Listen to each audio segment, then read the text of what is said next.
menjalankan kurikulum merdeka untuk anak-anak kelas 7. Harapan MEM ya tentunya baik sekolah, pihak guru maupun anak-anak dapat melaksanakan kurikulum merdeka ini dengan sebaik-baiknya dengan penambahan kegiatan P5 dijadwalkan setiap akhir bulan. Jadi sepertinya kalau MEM lihat perbandingannya ya memang lebih gampang atau lebih mudah pelaksanaannya kurikulum merdeka ini, karena di dalam pelaksanaan kurikulum merdeka ini dia punya pembelajaran yang berdiferensiasi. Jadi dia perbedaan antara siswa A, B dan C. Kita waktu pelaksanaannya harus melaksanakan asesmen awal. Dari asesmen awal itu kita bisa mengetahui peserta didik kita bisa kelompokkan di kelompok mana. Intinya goal yang harus dicapai, anak-anak harus bisa mendapatkan atau memahami materi yang dia berikan.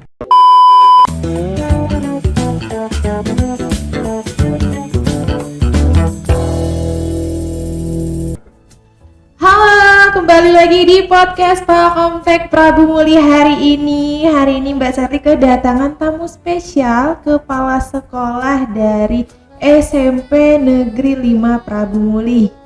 Beliau biasa disapa dengan panggilan Mem Yani. Halo, selamat datang Mem Yani. Selamat datang kembali. Terima kasih sudah mengunjungi Palkomtek dan jadi bintang tamu podcastnya Palkomtek Prabu Muli. Jadi kita mau perkenalan dulu nih Mem. Zaman corona dulu kita sempat punya program talk show namanya Reuni. Kalau nggak salah pernah ya? Reuni pernah. Sama Mem Yani dan ini kegiatan tahun kedua 2020 ya? 2020 sekitar itu. Dan sekarang kita mencoba berkembang karena sekarang lagi trennya podcast ya Mem ya di TV-TV. Jadi kita coba ikut yang lagi tren sekarang. Palkomtek coba bangun podcast aktif di YouTube. Kita coba aktif di YouTube dan sudah ada beberapa narasumber yang alhamdulillah mau kita ajak sharing. Dan hari ini alhamdulillah Mem Yani mau kita ajak sharing lagi cerita-cerita hari ini. Tapi sekarang kayaknya udah berubah ya. Dulu waktu itu masih berkarir di SMP Negeri 1 Prabu Muli dan sekarang Mem Yani alhamdulillah sudah menjadi kepala sekolah SMP Negeri 5 Prabu Muli. SMP Negeri 5. Sudah berapa lama Mem Yani menjabat sebagai kepala sekolah di SMP Negeri 5? Sudah masuk tahun kedua. Pelantikan 27 Mei 2022. Sudah hampir 2 tahun atau sudah 2 tahun? Sudah masuk 2 tahun. Berarti kemarin terakhir memang benar-benar dari SMP 1 lalu dipindahkan ke SMP 5 ya Mem? Oke. Ini baru kali pertama Mem Yani menjadi kepala sekolah atau sudah yang kedua? Baru kali pertama. Baru pertama. Berarti sebelumnya kemarin jadi guru ya Mem ya? Guru dan wakil kurikulum. Sempat berkarir di mana aja Mem Yani sebelum di SMP 1 dan SMP 5? Sebelum sebagai ASN Mem juga sudah mengajar di Palembang di beberapa sekolah swasta, di antaranya di SMP SMA Sriguna. Sudah dari zaman Mem kuliah sampai selesai kuliah sampai masuk ASN tahun 97.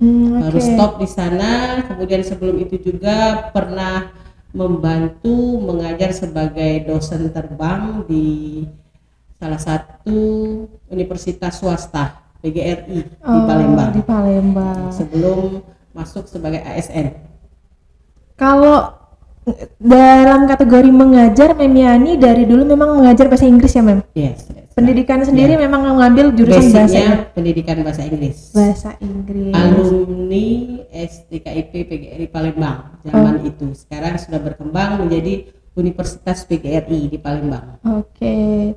Lulusan tahun berapa nih Mem kemarin? Kalau S1-nya tahun 1995. Kemudian berikutnya ngambil S2 tahun 2011. Wah, lumayan panjang perjalanan karir Mem Yani dan alhamdulillah sekarang sudah menjabat kepala sekolah SMP Negeri 5. Menurut Mem Yani kira-kira ada tantangan nggak sekarang sudah menjadi kepala sekolah di SMP Negeri 5? Kalau tantangan pasti ada, dan tantangan itu alhamdulillah sampai sekarang masih bisa dilewati, masih bisa dihadapi dengan baik.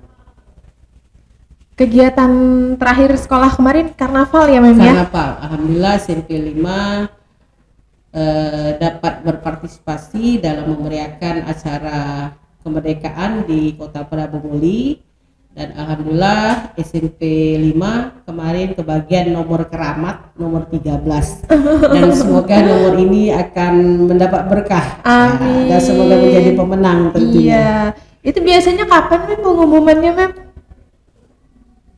Mungkin dalam waktu dekat juga, Dalam- paling lambat di bulan September ini kan. Oh, Sekalian dalam waktu dekat ya. pengumuman lomba-lomba gerak jalan yang sudah bisa diikuti. Oh, berbarengan ya Mem ya. Sekalian So, mungkin. kalau sekarang sekolah lagi sibuk apa Mem? Kalau sekarang kegiatan sekolah tentunya sebagai rutinitas banyak yang dilakukan. Ikut lomba-lomba mungkin?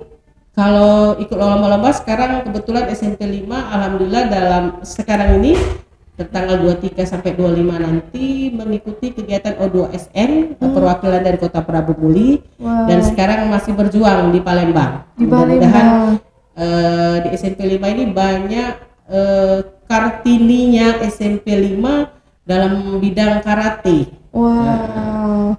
Itu cewek semua yang Cewek ikut. semua ya? Ya, mudah-mudahan nanti mendapat medali emas di Palembang. Amin. Nanti kalau misalkan di Palembang ini menang itu lanjut lagi Mem ya? Lanjut ke tingkat nasional. Lanjut tingkat nasional. Semangat adik-adik yang lagi ikut lomba. Dari sekolah mana lagi Mem yang perwakilan dari Prabu Muli selain SMP 5? SMP 4 ada, SMP 2 juga ada perwakilan karena O2SN itu beberapa cabang. Kalau di SMP 5 kebetulan karate dengan apa ya, 2 tangkai yang diikuti. Oke. Kebetulan SMP 5 ada 4 atlet yang ikut. 4 atlet. Ya, Semuanya 4 atlet. karate? Semuanya karate 3, 1 balap sepeda. Balap sepeda. Dan yang hebatnya karate semuanya cewek yang digiring. Cewek, Wah, semuanya cewek. cewek-cewek perkasa Iya, ini. alhamdulillah. Alhamdulillah. Nah, Mem, di waktu beberapa bulan terakhir sebelum kita berganti tahun, kira-kira ada goals apa yang mau Mem capai di tahun ini? Khususnya untuk sekolah dulu. Goals di tahun ini. Tujuan ya. Ya. Yang jelas karena di SMP 5 pada tahun ini sudah menjalankan kurikulum merdeka untuk anak-anak kelas 7. Harapan Mem ya tentunya baik sekolah, pihak guru maupun anak-anak dapat melaksanakan kurikulum merdeka ini dengan sebaik-baiknya dengan penambahan kegiatan P5 dijadwalkan setiap akhir bulan. Jadi untuk pelaksanaan P5 itu berbeda dengan kurikulum K13 kemarin. Di kurikulum merdeka ini salah satu perbedaannya ada pelaksanaan P5. Jadi dijadwalkan di SMP 5 ini jadwalnya di setiap akhir bulan. Jadi karena untuk pelaksanaan P5 ini bukannya materi yang diberikan, tapi ada tema-tema tertentu untuk semua mata pelajaran. Oke. Harapan Mem ya tentunya dapat dilaksanakan dengan sebaik-baik mungkin. Walaupun ini adalah tahun pertama bagi Tahun SMP 5 pertama, ya. untuk pelaksanaan kurmer ini. Oke, saya juga pernah dengar di beberapa sumber, termasuk keluarga sendiri, katanya kurikulum merdeka ini lumayan enak daripada yang sebelumnya, Mem. Menurut Mem sendiri, perbedaan kurikulum kita sekarang ini sama yang waktu itu lebih susah yang mana, Mem? Sepertinya kalau Mem lihat perbandingannya ya memang lebih gampang atau lebih mudah pelaksanaannya kurikulum merdeka ini, karena di dalam pelaksanaan kurikulum merdeka ini dia punya pembelajaran yang berdiferensiasi. Jadi dia perbedaan antara siswa A, B dan C. Kita waktu pelaksanaannya harus melaksanakan asesmen awal. Dari asesmen awal itu kita bisa mengetahui peserta didik kita bisa kelompokkan di kelompok mana. Jadi kalau tidak dipukul rata, anak dianggap ngerti semua atau tidak ngerti semua. Jadi dengan pembelajaran berdiferensiasi ini kita bisa mengelompokkan siswa yang mana yang mudah mengerti, yang belum mengerti, atau yang tidak mengerti sama sekali. Jadi disitulah guru dituntut untuk membuat teknik pengajarannya bervariasi ya. Intinya goal yang harus dicapai, anak-anak harus bisa mendapatkan atau memahami materi yang dia berikan. Oke, itu ya Mem ya, 2 tahun ini ya di kurikulum Merdeka. Pesan Mami Yani tadi, semoga di kurikulum Merdeka ini bisa dilaksanakan sebaik-baiknya. Oke. Nah, kalau kita ngobrol sedikit ke kehidupan pribadi Mem Yani ini sudah memiliki berapa anak Mem? Alhamdulillah, Mem Yani punya 2 anak sepasang, Sepasang. 1 laki 2 perempuan. Oke, sudah lulus sekolah semua ya Mem? Alhamdulillah, yang pertama Mem suka manggilnya Kak Aldo, alhamdulillah udah selesai kuliah dan alhamdulillah juga sudah bekerja di PDAM Tirta Musi Palembang. Wah. Yang kedua adiknya Mbak Ayu, sering kami panggil tapi teman-temannya sering manggil Bella, namanya Bella Ayu Sabitri. Kalau panggilan keluarganya dipanggil Mbak Ayu, juga alhamdulillah sudah selesai kuliahnya dan sekarang ikut PHL di pemerintah Kota Prabu Muli. Oh, berarti sudah bujang gadis Bujang gaul Memi gadis, ya. Sudah siap-siap, sudah berarti jarang di rumah dong ini. Ya. Jarang di rumah. Kalau kumpul mungkin malamnya ya Mem? Iya benar. Oke. Kalau kegiatan Mem sendiri selain bekerja setelah pulang ke rumah, ada kegiatan apa Mem? Sibuk apa Mem di rumah? Kalau Mem ya yang wajibnya sebagai ASN dari pagi jam 6 Mem sudah siap-siap go to school, dan sampai di sekolah kami pulangnya jam 1.10 menit, jam 13.10 menit. Jadi datang ke sini udah pulang sekolah ya? Udah pulang sekolah. Jadi kebetulan anak-anak yang pulangnya 13.10 menit kita buru-buru ya, duluan anak dulu pulang baru kita, kadang-kadang dari 1:30 pulang dari sekolah. Dan kegiatan yang Mem ambil di luar di masyarakat hanya mengikuti pengajian saja di pengajian. Majelis Taklim. Oke. Karena rumah Mem kebetulan dekat masjid. Itu pun terjadwal 2 hari dalam 1 minggu, hari Selasa dan hari Jumat. Oke, jadi tidak terlalu banyak kegiatan ya Mem ya, karena mungkin selebihnya mengurus keluarga dan istirahat. Ya betul. Istirahat yang utama. Istirahat yang utama. Karena sekarang Mem sudah berkepala 5 jadi perlu istirahat yang maksimal untuk kesehatan kita juga ya Mem ya.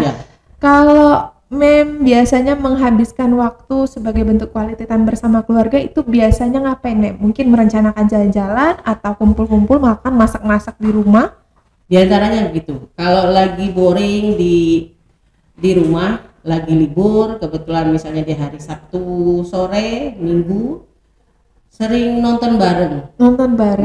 Itu anak bujang gadis Mem itu masih galak diajak main enggak Mem? Masih mau diajak jalan masih, gitu? Masih.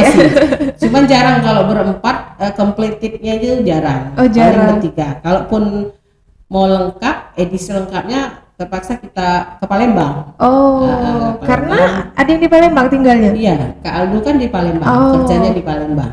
Oke, berarti liburan sekalian liburan ke Palembang. Kebetulan orang tua Mem juga di Palembang kan. Di Palembang. Nah, Mem Yani, kalau Shirley boleh tanya nih, Mem Yani ada ciri khas tersendiri nggak bagaimana cara mendidik anak? Atau mungkin, Mem ini dari dulu selalu melarang anak main keluar, membatasi dan lain sebagainya.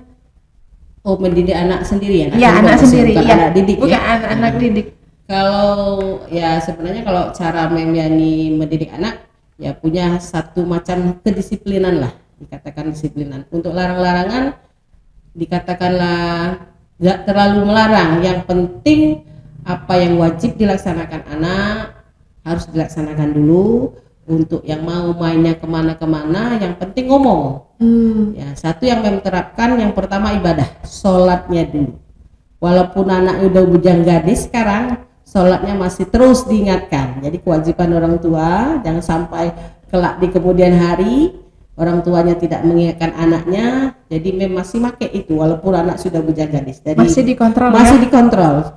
Walaupun jauh, Kak sudah sholat belum? Itu pertanyaan yang pertama. Baru kedua, Kak makan belum? Jadi masih kontrolnya masih ada. Walaupun anak-anak sudah bujang gadis. Nah yang kedua, soal kalau semasa mereka sekolah dulu, pokoknya kalau sudah maghrib sudah stay di rumah, sholat maghrib, ayo buka buku, jadwal apa, ada PR tidak, itu selalu dikontrol dari kecil sampai SMA masih bersama. Kalau dia kuliah juga walaupun sudah di Palembang masih tetap kontrolnya. Jadi mungkin itu saja, mungkin sama dengan orang tua lain untuk trik-trik mengasuh anak ya atau mendidik anak. Tetap kontrolnya tetap jalan dari kecil sampai dewasa sekarang. Berarti ada 2 trik dari Mem Yani, yang pertama tadi ibadah dan yang kedua kedisiplinan ya Mem ya. 2 itu. Nah, kalau kita bahas mengenai tanggung jawab Mem Yani di sekolah, bagaimana cara mendidik anak terutama masih SMP ya Mem ya? Ada kesulitan enggak? Mungkin ada trik cara menghadapi anak yang masih kecil yang mungkin egonya masih tinggi, emosinya masih tinggi, itu begini dan begini. Anak didik. Kebetulan sekolah Mem yang lama di SMP 1 maupun di SMP 5 ini sudah menyandang predikat sekolah ramah anak. Sekolah ramah anak. Jadi dengan judul sekolah ramah anak itu bagaimana kita menyikapi anak, atau katakanlah kalau ada anak kesalahan mau menjat anak itu dengan kalau Mem dengan cara Mem tersendiri. Jadi mungkin kita jangan menjudge mereka, jangan menghukum mereka dengan punishment. Kalau cara Mem merangkul. Kalaupun misal contoh dia telat datang sekolah, Mem tanya dulu, ngapo nak telat? Pasti bangunnya siang ya. Yo Mem telat jam berapa bangunnya? Misalnya jam 6. Berarti tidak sholat kata Mem. Jadi intinya Mem ya menyikapinya dengan kata ramah tadi. Jadi jangan langsung cat ini atau langsung cat dihukum dia telat, misalnya disuruh apa siapa, kita tanya dulu apa basicnya atau kendalanya apa di rumah. Atau enggak kata yang bangun nih Mem, misalnya mamanya kemana kita, jadi kita susuri dulu masalahnya ada apa sehingga anak ini telat. Kita janji besok jangan telat lagi nak ya, minimal begitu kalau Mem pribadi menyikapnya. Walaupun Mem sewaktu itu masih sebagai guru, apalagi sebagai kepala sekolah, itu yang Mem terapkan. Jadi anak-anak juga merasa dekat sama kita. Kalaupun ada masalah dia bisa langsung curhat dengan kita karena cara kita merangkul dengan cara merangkul mereka. Jadi jangan sekali lagi, apalagi zaman sekarang, kalau kita menjat anak atau memponis anak dengan kekerasan, dengan apa, kita langsung dilaporkan oleh wali murid sekarang kan. Iya betul. Nah, jadi itu. Apalagi sekolah yang pernah Mem dulu SMP 1 dan SMP 5 ini sudah menjabat sebagai predikat sekolah ramah anak. Jadi kita benar-benar terapkanlah cara kita mendidik ataupun mengatasi masalah kepada anak-anak. Jadi mereka tidak takut sama kita. Kita tidak perlu takuti. Sebagusnya kita dibuat sebagai friend lah, bestie zaman anak-anak sekarang kan. Betul. Nah, jadi mereka terbuka sama kita. Mungkin itu saja. Oke. Karena benar juga sih yang Mem sampaikan, karena kalau misalkan kita langsung mengejudge atau marah-marah, mungkin responnya jadi tidak bagus ya Mem ya. Respon anak tersebut mungkin bukan malah mau berubah, tapi mungkin nanti akan terulang lagi. Jadi pasti. mungkin kita menegurnya secara dengan lembut mungkin, biar anaknya bisa, kata Mem tadi, bisa menerima dengan membaik, mendengarkan, dan mungkin ada kemauan untuk berubah. Nah, kalau Mem melihat perbedaan generasi Gen Z sekarang dan zaman dulu Mem, karena kan sekarang semakin perganti tahun, anak-anak ini semakin banyak macam ya Mem ya. Apa yang menjadi kekhawatiran Mem, atau mungkin soal dunia digital, terlalu banyak main handphone atau terlalu banyak main game? Kebetulan saya beberapa saat yang lalu, seminggu atau 2 minggu lalu, kemarin Mem diajak untuk menjadi narasumber mengenai karakter anak yang Gen Z ini sekarang ya. Kebetulan pesertanya anak-anak di SMP 5, ada beberapa anak-anak di SMP Kota Prabu Muli yang mengikuti kegiatan Zoom ini. Nah, salah satu poin yang Mem sharekan kepada anak-anak itu tadi masalah digital yang tidak mereka harus hadapi. Jadi ada trik-trik bagaimana kita dalam penggunaan media digital ini, yang mana anak-anak kecil pun dia sudah punya Facebook, sudah punya IG, sudah bisa TikTok dan sebagainya. Ya. Jadi ada beberapa hal yang di situ Mem sampaikan. Ada juga narasumber yang lain, ibu dosen juga, ya waktu itu ada 3 narasumber waktu itu, kebetulan Mem diajak. Jadi itu tadi poinnya sama dengan yang kita bahas sekarang. Jadi kebijakan bagaimana anak-anak menggunakan IT di zaman sekarang. Zaman IT ini ya mau tidak mau mereka harus hadapi. Sebenarnya kalau diambil sisi positifnya ya banyak, diambil sisi negatifnya juga ada. Jadi kebijakan dan mungkin semacam sosialisasi penggunaan media ini harus terus kita ingatkan kepada anak kita juga, dan juga mungkin kepada orang-orang dewasa. Kalau mereka penggunaan IT-nya hanya untuk hal yang negatif saja, artinya tidak bagus kan. Nah, untuk hal positifnya juga di salah satu poin yang sangat penting dalam penggunaan media pembelajaran, guru bisa menggunakan dengan gampangnya kan. Tidak zaman dulu mau buat media pembelajaran dulu sibuk buat pakai karton besar-besar. Saya pernah kali enggak gurunya begitu kan? Belum zaman dulu Mem tahun 90-an begitu, buat media pembelajaran pakai kertas karton, pakai kayu dibuatnya. Kalau sekarang kan gampang, klik aja, atau kita dengan gampangnya mencari di Google materi-materi yang ada. Tinggal cetak dan share ke anak. Anak-anak juga ketika dia mendapat tugas, dia tidak susah-susah lagi mau cari kemana. Nih buka Google misalnya. Dengan penggunaan itu mereka juga harus bijak juga penggunaan itu. Karena segala sesuatu tuh pasti muncul kan di internet itu. Jadi ketika ketemu yang aneh-aneh, mungkin apalagi anak laki-laki, dia pengen tahunya lebih kuat kan. Entah yang mungkin yang macam-macam begitu, ya mau nggak mau sebagai orang tua, sebagai guru, sebagai kepala sekolah mungkin harus terus mengingatkan anak-anak untuk penggunaan internet dengan bijaksana. Oke, betul sekali ya. Dan tentunya satu lagi Sherly, harus punya timing yang tepat. Jangan seharian main game terus mentang-mentang data kuotanya banyak pakai game semua. Nah itu harus ada pengaturan waktu yang tepat. Di saat belajar kalau memang tidak dibutuhkan membuka internet, jangan dibuka. Ketika ada tugas-tugas, mereka harus bisa memanfaatkan internet yang ada dengan mengambil sumber-sumber yang dapat dipertanggungjawabkan. Kemudian yang marak sekarang apa Sherly? Berita hoax itu. Iya benar. Nah, jangan timbulnya fitnah ya. Iya, jadi di situ juga di poin materi Mem kemarin kita harus tahu materi berita ini benar atau tidak. Jadi jangan gampang share up nanti share. Bisa-bisa kita kena undang-undang IT kan? Iya benar. Itu. Sebenarnya meskipun kita kasih himbauan kepada orang tua siswa, oh ini anaknya harus diperhatikan, tapi itu kembali lagi kayaknya berdasarkan kesadaran diri masing-masing ya Mem ya. Karena meskipun diperhatikan atau dipantau oleh orang tua, ya namanya anak zaman sekarang ya. Sebutan di kamar mungkin dia tidak tahu apa yang dilakukan. Nggak tahu, main HP terus. Mungkin salah satu cara untuk memberikan kesadaran kepada anak-anak dalam penggunaan IT dengan benar itu salah satunya tadi seperti kegiatan Mem kemarin dengan melaksanakan Zoom meeting ya melalui e-literasi dengan memberikan sosialisasi baik secara online ataupun secara offline. Bisa kalau Mem yakin itu bisa jadi salah satu cara untuk membuat mereka lebih paham kan. Siapa tahu dengan begitu agak sedikit terbuka ya Mem. Ya, pikiran mereka anak-anak kan begitu. Kalau sudah dikasih pencerahan, benar ya kata Mem gitu. Maka insya Allah dengan kesadaran mereka sendiri tentunya mereka akan melaksanakan kebijakan atau karakter untuk diri mereka sendiri.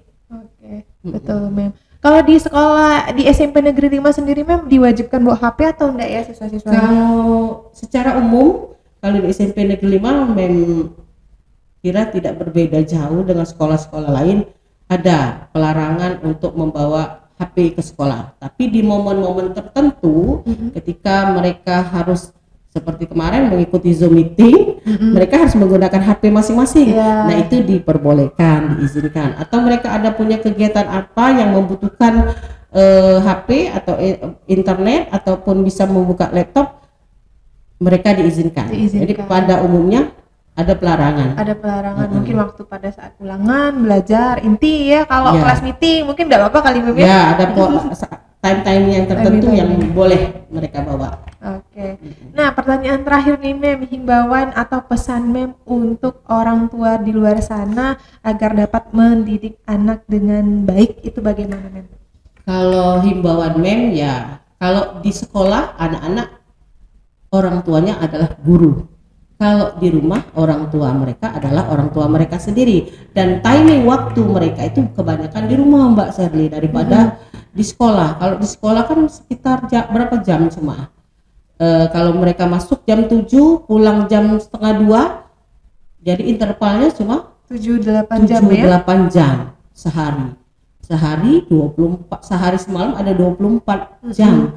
Jadi sisanya ada di rumah. Nah, jadi dengan himbauan Mem untuk seluruh orang tua di seluruh bumi Nusantara ini, mari kita mendidik sama-sama anak kita. Kami sebagai guru bertanggung jawab di sekolah, dan Bapak Ibu orang tua sendiri bertanggung jawab di rumah. Mari kita didik anak-anak kita sebagai generasi penerus bangsa untuk menjadi anak-anak yang berguna baik nusa bangsa serta agamanya. Jadi berkolaborasi, bekerja sama kita satu sama lain.